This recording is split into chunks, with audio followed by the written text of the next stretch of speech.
DElEd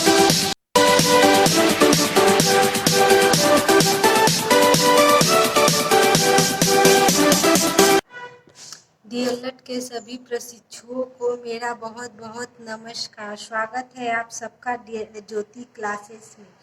जैसे कि हमने इसके पहले वीडियो में आप लोगों को डीएलएड सेकेंड सेमेस्टर के चैप्टर 4 के पार्ट 2 को कंप्लीट कर लिया था। आज हम आप लोग के सामने चैप्टर 5 का पार्ट 1 लेकर आए हुए हैं। आप लोग इसके पहले के जो भी वीडियो नहीं देखे होंगे, डिस्क्रिप्शन बॉक्स में जाकर हमने सारे लिंक दे दिया है। आप जब चाहे उस वीडियो को देख सकते हैं और समझ सकते हैं। आप लोग आइए देखते हैं चैप्टर 5 के पार्ट 1 में हमने क्या क्या चीज़ें पढ़नी है। इसमें आप लोगों को पूर्णांक, परिमेय संख्याओं पर गणितीय संक्रियाएं तथा उनके प्रतिलोम तथा तत्समक या गुणात्मक तथा योगात्मक प्रतिलोम पर क्या को आज कवर करेंगे। इसके अंतर्गत हम पहले पूर्णांक के बारे में देखेंगे, फिर संख्या रेखा पर पूर्णांकों का निरूपण देखेंगे, पूर्णांकों में क्रमबद्धता कैसे है, पूर्णांकों का योग, घटाना, गुणा तथा भाग के बारे में देखेंगे तथा परिमेय संख्याओं का योग, घटाना, गुणा तथा भाग के बारे में देखेंगे। आइए हम लोग पहले स्टार्ट करते हैं पूर्णांक। पूर्णांक को इंग्लिश में हम लोग क्या बोलते हैं? इंटीजर। इंटीजर क्या होता है? यदि हम प्राकृतिक संख्याएं, जो हमारी प्राकृतिक संख्याएं हैं, उसमें हम शून्य तथा ऋणात्मक संख्याओं को मिला दे तो हमारा क्या कहलाता है? पूर्णांक कहलाता है। अब जैसे -5 इनफाइनाइट तक कह सकते हैं, -4, -3, -2, 0, इसमें देखिए शून्य भी है और ये ऋणात्मक संख्याएं हैं और इधर धनात्मक संख्याएं हैं। ऐसी संख्याओं को दिया गया हो तो क्या कहते हैं? इंटीजर या पूर्णांक कहते हैं। अब इंटीजर या पूर्णांक को संख्या रेखा पर किस तरह निरूपित करते हैं उसको देख लेते हैं। अब देखिए हमने एक रेखा खींचा, उसके बीच मध्य में हमने क्या दर्शाया? 0 को दर्शाया, 0 को दर्शा दिया। उसको दाहिने साइड में पॉजिटिव पूर्णांक दर्शा दिए, बाएं साइड में ऋणात्मक पूर्णांक। इस तरह से हम संख्या रेखा पर पूर्णांकों का निरूपण करते हैं। आइए हम नेक्स्ट देखते हैं पूर्णांकों में क्रमबद्धता। जो हम इस पूर्णांक को संख्या रेखा पर दर्शाते हैं वो मेरा क्रमबद्ध हो, मतलब 0 हो, 1 हो। ये नहीं कि 1 के बाद 5 हो जाए, 7 हो जाए, ऐसे नहीं, सीरियल वाइज होना चाहिए। 0, 1, 2, 3, 4, 5, 6, 7 आगे क्रम से बढ़ता जाएगा। इसी तरह बाएं साइड में हो जाएगा -1, -2, -3, -4 डॉट डॉट डॉट, और भी सारी संख्याएं इसमें हो जाएंगी। इतना समझ में आया आप लोग को? चलिए अब देखते हैं संख्या रेखा पर पूर्णांक, घटाना, गुणा तथा भाग। चारों चीजें देखना है, जोड़ना भी है, घटाना भी है, गुणा भी करना है और भाग भी करना है। तो सबसे पहले हम योग को देखते हैं, पूर्णांकों का क्या योग है, कैसे दर्शाते हैं। जैसे हम एक एग्जाम्पल के माध्यम से बता रहे हैं। अब हम ले लिए +5 और -3 का योग ज्ञात करना है। +5 और -3, देखिए +5 -3, ये देखिए प्लस वाला चिन्ह ज़्यादा है, माइनस का कम है, तो घटाने के बाद जो ज़्यादा रहेगा उसका चिन्ह ले जाएगा, यानी +2, यानी घटाने के बाद क्या आ रहा है? 2 आ रहा है। अब इसको संख्या रेखा पर दर्शाना है आपको। हमने एक रेखा खींच दिया, बीच में 0, फिर अब देखिए कितना +5, यानी हमें दाहिने साइड पॉजिटिव की तरह जाना है, धनात्मक संख्याओं की ओर जाना है। तो कितना जाना है? +5, 1, 2, 3, 4, 5। हमने 0 से कितना गया? 5। फिर उसके बाद देखिए इधर -3, यानी कि इसके उल्टा साइड हम जा रहे थे इधर, लेकिन अब इधर माइनस में है, तो हम इससे यहाँ से 1, 2, 3, -3 आ गए। तो यही तो हमारा बचा 1 और 2, यानी दो संख्या मेरी बच गई और 3 ये कवर हो गया। अब इसी तरह -8 और +8 का +3 का भी योग ज्ञात कर सकते हैं। अब देखिए -8 है, माइनस है, तो हमें बाएं साइड जाना होगा। कितना जाना है? 8, 1, 2, 3, 4, 5, 6, 7, 8। 0 से -8 इधर दाहिने बाएं साइड गए, फिर उधर से कितना जाना है? +3, यानी कि +3 हम इधर आ गए। दाहिने साइड। यही हमारा हो गया। अब घटाएंगे तो कितना बचेगा मेरा, 1 2 3 4 5, यही तो बचा -5। अब आप जो योग ज्ञात किए हैं अब उसका योगात्मक प्रतिलोम ज्ञात कर लेंगे और गुणात्मक प्रतिलोम। योगात्मक प्रतिलोम मतलब एडिटिव इनवर्स, गुणात्मक मतलब मल्टीप्लिकेशन इनवर्स हो जाएगा। अब इस एडिटिव इनवर्स में क्या होता है, इसमें योगात्मक प्रतिलोम में कि हमें जो संख्या दी रहती है वो हमें वैसी संख्या उसका ढूंढना पड़ता है कि या जोड़े या घटाए तो कितना आनी चाहिए, आपका 0 आना चाहिए, ये 0 आना चाहिए। यानी कि ये याद रखिएगा कि जब भी आपका योज्य प्रतिलोम या एडिटिव इनवर्स होता है उसमें क्या आता है, 0 आता है। और ये ही जो गुणात्मक प्रतिलोम होता है तो उसमें क्या आता है, 1 आता है।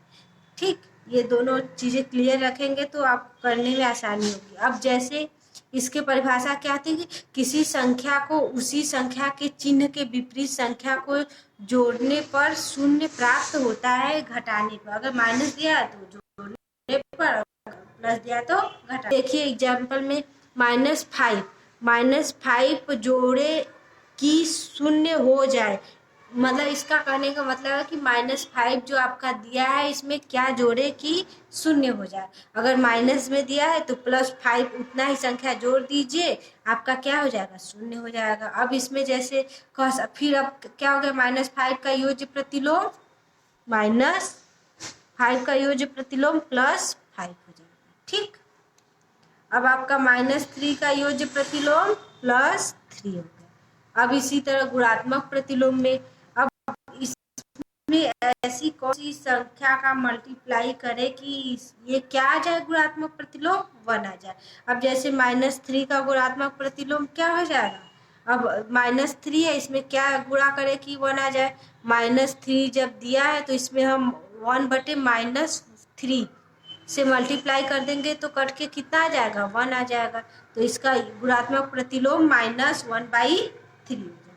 -6/5 का गुणात्मक प्रतिलोम क्या हो जाएगा, +5/, क्योंकि अगर -6/5 दिया है 5/6 लेंगे तभी तो कट के आपका कितना आना चाहिए, 1 आना चाहिए। तो ये आपका क्या है, गुणात्मक प्रतिलोम है।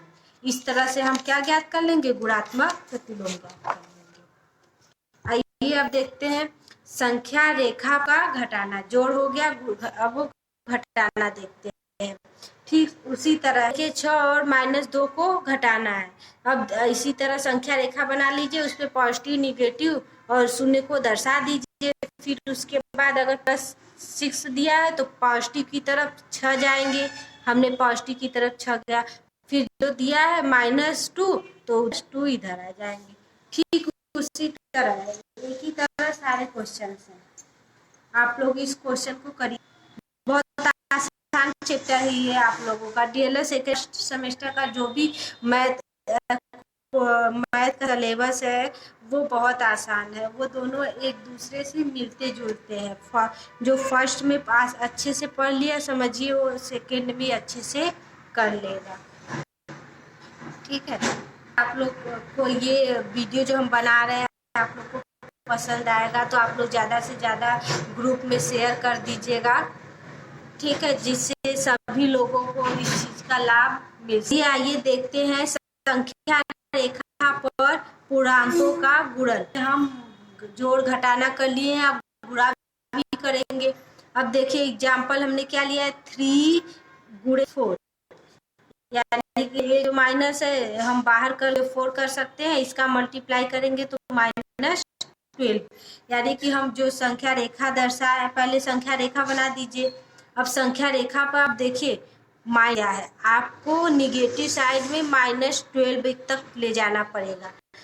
तो हम संख्या रेखा बना दिए, 0 दर्शा दिए, निगेटिव -12 से ज़्यादा दर्शा दिए। अब हमको क्या करना है, पहले इतना है 3 है। अब हम क्योंकि माइनस में है, पूरे मान माइनस में आ रहे हैं तो हमें किधर जाना होगा, माइनस के साइड जाना होगा। तो हम क्या करें, पहले 0 से -3 गए, फिर कितनी बार जाना है आपको, 4 बार जाना है। तो 1 2 3 4, अब आपका कितना आ गया, 12 पे आ गया।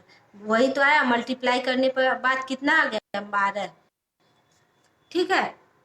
अब इसी तरह आप लोग 2-4 एक्सरसाइज हम दे दिए हैं पीछे, आप लोग उसको करके दिखाइएगा। अब आइए पूर्णांकों का भाग। पूर्णांकों का भाग, जैसे हमें कोई पूर्णांक संख्या दिया हुआ है, हमको उसमें भाग देनी है, तो हम आप पहले क्या किए कि माइनस लगा दिए। -10 है आपका। तो ऐसी संख्याओं को भाग देते हुए क्या करते हैं, जब हम ऋणात्मक पूर्णांकों को धनात्मक पूर्णांक से भाग देते हैं तो हम पूर्ण संख्या के रूप में भाग देते हैं और भागफल में पूर्ण से पूर्व चिन्ह, ऋण चिन्ह लगा देते हैं। जैसे हमने यहाँ पे -10 में किसका भाग दिया, 2 का, तो यहाँ पे जो आपका भाग है हम पूरी संख्या इसको मान लेते हैं। अब ये जो माइनस है, ये वाली संख्या जब भाग देते हैं वो यहाँ पे लगा देते हैं। अब जब यहाँ लगा दिए तो इसका कोई मतलब नहीं है, और कितना हो गया, 2×5=10, ये कटम की टर्म। ठीक। अब इसी तरह अब 36 है, अब यहाँ -2 कर दिया, जब यहाँ पे -2 कर दिया तो जब हम भाग देते हैं तो ये जो माइनस है इधर लगा देते हैं। ठीक।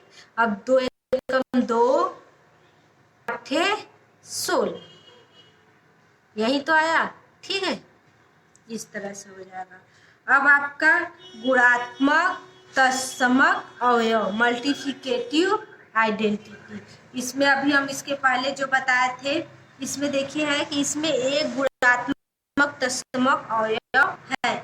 अब हम किसी भी संख्या में, चाहे जितनी भी बड़ी संख्या हो, चाहे जितनी भी छोटी संख्या हो, भी संख्या में हम एक का मल्टीप्लाई करते हैं तो कितना मान आता है, हमें वही संख्या प्राप्त होती है। जैसे हमने यहाँ पे मान लिया, इसका किस में मल्टीप्लाई किया, 1 में मल्टीप्लाई किया, तो आपका मान कितना आया, -3।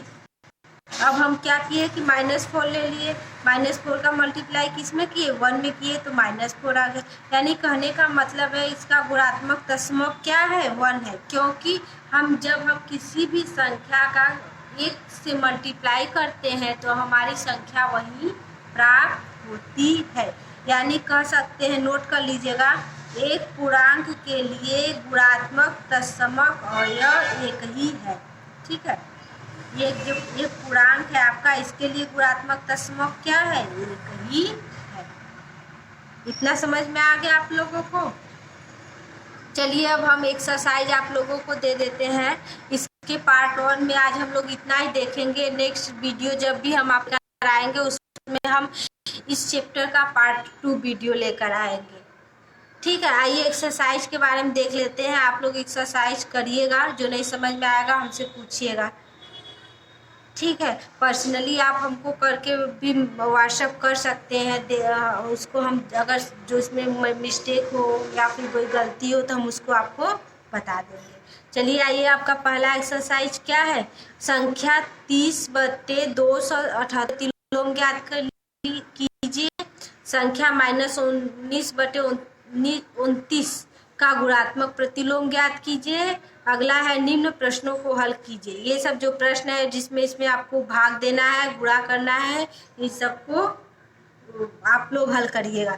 ठीक। अब अगला है संख्या रेखा पर दर्शाइए। हमने यहाँ पे इतनी संख्याएं दी, अब इसको आप लोग संख्या रेखा पर क्या करेंगे, दर्शाएंगे। संख्या रेखा पर दर्शाएंगे। आप लोग को समझ में आया होगा जरूर से, हमने बहुत मेहनत किया है, जरूर समझ में आएगा। चलिए ठीक है, कोई बात नहीं, आप लोग एक्सरसाइज को कर लिए, बस इतना ही। Thank you for watching video. Take care.